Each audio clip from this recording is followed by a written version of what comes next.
PM Narendra Modi ji. दोस्तों, आप सभी से निवेदन है, कृपया कहानी को लाइक और सब्सक्राइब जरूर कर दे। थैंक यू, धन्यवाद, प्रणाम। कहानी है पीएम नरेंद्र मोदी जी। गुजरात गांधीनगर से दिल्ली तक का नरेंद्र मोदी का सफर प्राइम मिनिस्टर नरेंद्र दामोदर दास मोदी जी का सफर आसान नहीं रहा है। इसके लिए उन्होंने कड़ी मेहनत की,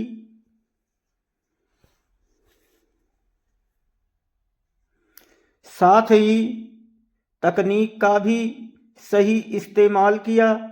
हालांकि दंगों के दाग ने लोकसभा चुनाव में भी उनका पीछा नहीं छोड़ा, लेकिन मोदी जी ने न तो कभी दंगों की चर्चा ही की, न जात की और न ही सांप्रदायिकता की। उन्होंने विकास को अपने प्रचार का सबसे बड़ा हथियार बनाया, लोगों की समस्याओं को समझा और उनकी चर्चा की, और विरोधियों के लाख हमलों और आरोपों के बावजूद उन्होंने विजय श्री का वर्ण किया। आखिर ऐसा क्या खास है चाय वाले नरेंद्र मोदी में, जो वे प्रधानमंत्री पद की कुर्सी तक पहुंच गए? आइए जानते हैं लक्ष्य तक पहुंचने की पूरी कहानी। लक्ष्य पर निगाह। पहला काम था लक्ष्य पर निगाह। जब भाजपा ने नरेंद्र मोदी को प्रधानमंत्री पद का उम्मीदवार बनाया, तब किसी को सपने में भी उम्मीद नहीं थी कि वे भाजपा को इतनी ऊंचाई पर ले जाएंगे। मगर उन्होंने पीएम उम्मीदवारी को अपना लक्ष्य बनाया और महाभारत के अर्जुन की तरह लक्ष्य संधान के लिए निकल पड़े। यूं तो राष्ट्रीय स्वयंसेवक संघ का प्रचारक रहते हुए देश को करीब से जाना समझा, लेकिन लोकसभा चुनाव के संग्राम में उन्होंने अपने उत्साह का रथ देश के चारों कोनों में दौड़ाया और लक्ष्य पूरा होने के बाद भी नहीं रुके, ना थमे। अब प्रधानमंत्री बनने के बाद नया लक्ष्य और नई चुनौतियां भी उनका इंतजार कर रही हैं। यदि उनमें वे खरा उतरते हैं तो कोई अतिशयोक्ति नहीं कि आने वाले समय में उनकी राहें और आसान हो जाएंगी। आत्मविश्वास। नरेंद्र मोदी में गजब का आत्मविश्वास है, जो उनकी चाल और चेहरे पर साफ दिखाई देता है। जब भी कोई उन पर आरोप लगाता है या हमला करता है तो वे तनिक भी विचलित नहीं दिखाई देते। हालांकि उन पर अति आत्मविश्वासी होने के भी आरोप लगते रहे हैं, लेकिन जिस तरह से उन्होंने पूरा चुनाव लड़ा है, उससे इस बात की पूरी तरह पुष्टि होती है, मोदी ने अपने इसी आत्मविश्वास के बल पर अपने विचारों को सफलतापूर्वक गुजरात में और भारत में जन जन तक पहुंचाया, और वे गुजरात के 6 करोड़ से ज़्यादा लोगों में भरोसा, विश्वास और आशा जगाने में सफल रहे। अब वही मोदी 140 करोड़ भारतवासियों की बात करते हैं, वो भी पूरे विश्वास के साथ। कठोर परिश्रम। इसमें कोई संदेह नहीं है कि नरेंद्र मोदी कठोर परिश्रमी हैं। उनके बारे में कहा जाता है कि वे सिर्फ 4 घंटे आराम करते हैं और 20 घंटे काम करते हैं।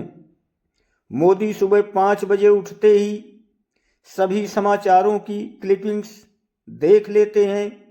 इसके बाद ही उनका दिन शुरू होता है, अर्थात अखबार आने से पहले ही वे विभिन्न माध्यमों से खुद को अपडेट कर लेते हैं।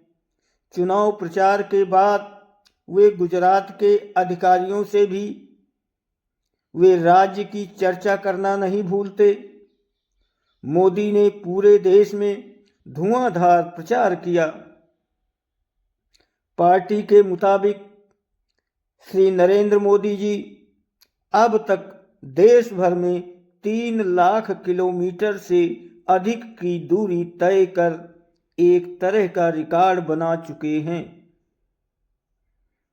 और प्रचार के परंपरागत और नए तौर तरीकों के मिले जुले स्वरूप के साथ 6,829 कार्यक्रमों में भाग ले चुके हैं।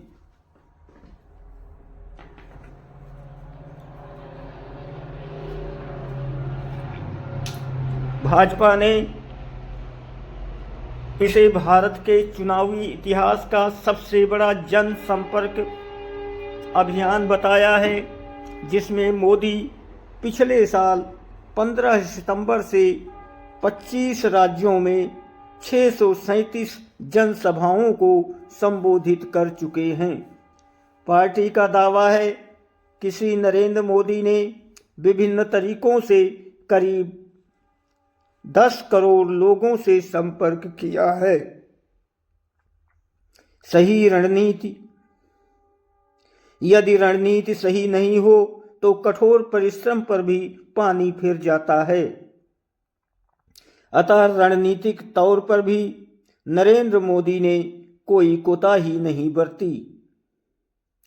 उन्होंने अपने सबसे भरोसेमंद अमित शाह को चुनाव से बहुत पहले ही देश के सबसे बड़े राज्य उत्तर प्रदेश का प्रभार दे दिया। परिणाम बताता है कि इस काम को शाह ने बखूबी अंजाम दिया। स्मृति ईरानी को अमेठी भेजकर उन्होंने राहुल समेत पूरे गांधी परिवार की उनके ही गढ़ में घेराबंदी कर दी।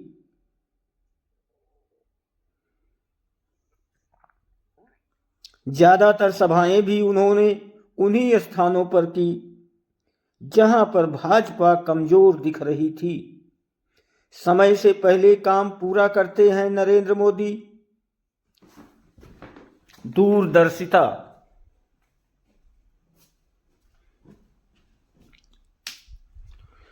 प्रधानमंत्री पद के लक्ष्य को लेकर आगे बढ़ रहे नरेंद्र मोदी की दूरदर्शिता का ही तो ये कमाल है कि लोकसभा चुनाव की घोषणा होने से पहले ही वे 21 राज्यों में खुद ही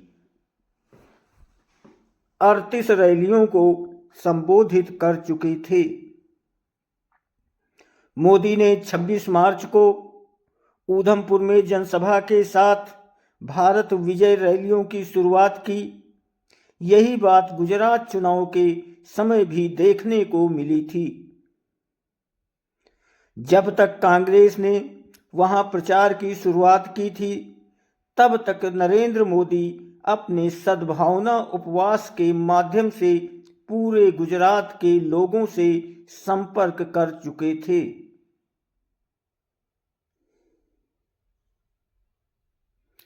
दूरदर्शी नरेंद्र मोदी ने पूरे चुनाव के दौरान सांप्रदायिकता को बहुत बड़ा मुद्दा नहीं बनने दिया। तकनीक का सही इस्तेमाल,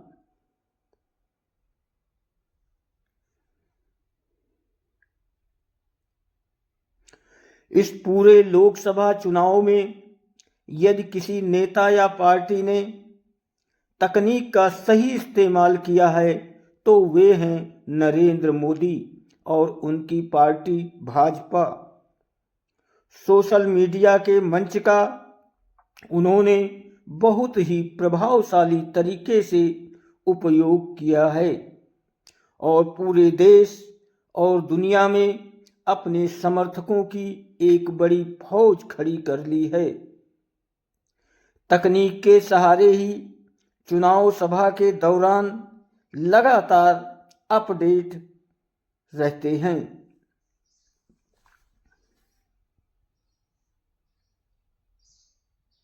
सभा से पहले संबंधित इलाके की पूरी जानकारी उनके पास होती थी और उसी के अनुरूप वे लोगों के सामने अपनी बातें रखते थे।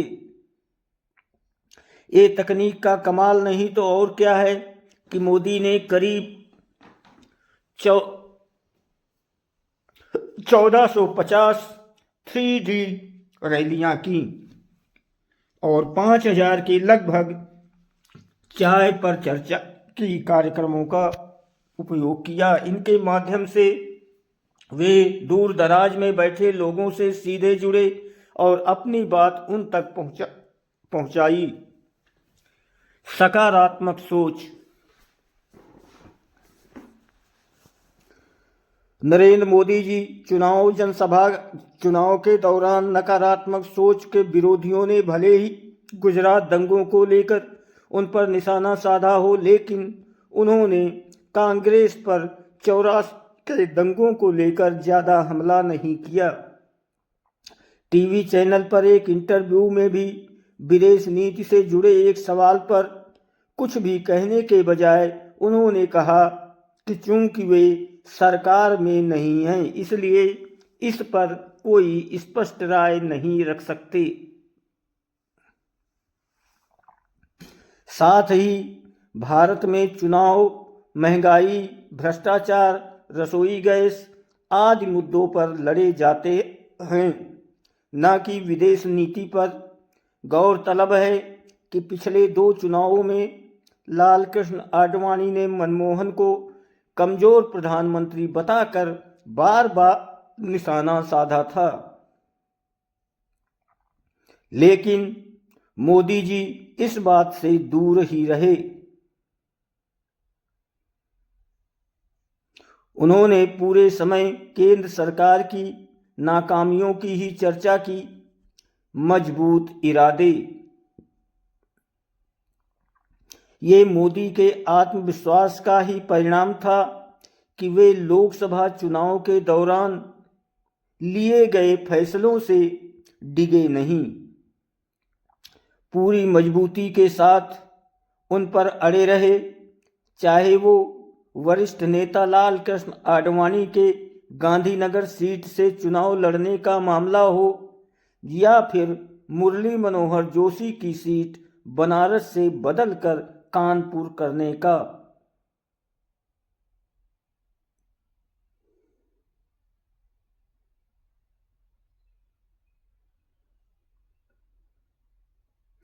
इन मामलों में उन्होंने कोई समझौता नहीं किया। टिकट बांटने में पूरी सतर्कता बरती गई। साथ ही सभी विरोधों को दरकिनार करते हुए जो उम्मीदवार उनको अच्छा लगा उसको ही टिकट दिया।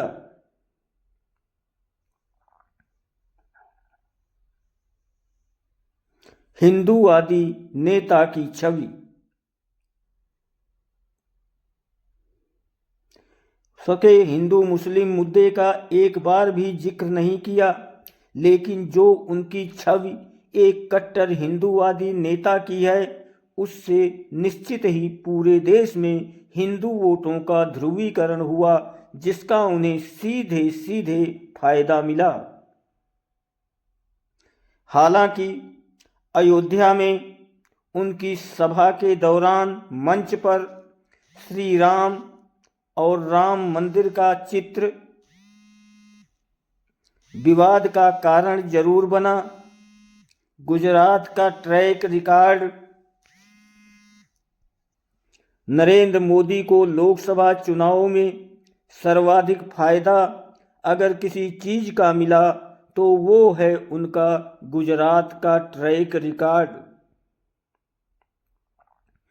चुनाव के दौरान भी उन्होंने गुजरात के विकास मॉडल को सामने रखा और लोगों को भरोसा दिलाया कि जब गुजरात विकास कर सकता है तो और आपका भी राज्य क्यों नहीं कर सकता।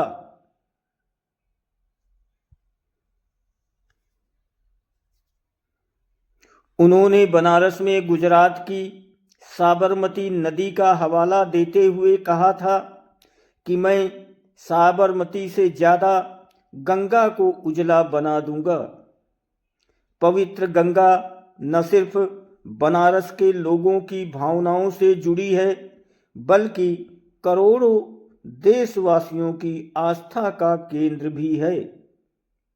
आरोप प्रत्यारोप में वे मतदाताओं को अपनी बात समझाने में सफल रहे, जिसका फायदा उन्हें मतदान बूथ पर जरूर मिला।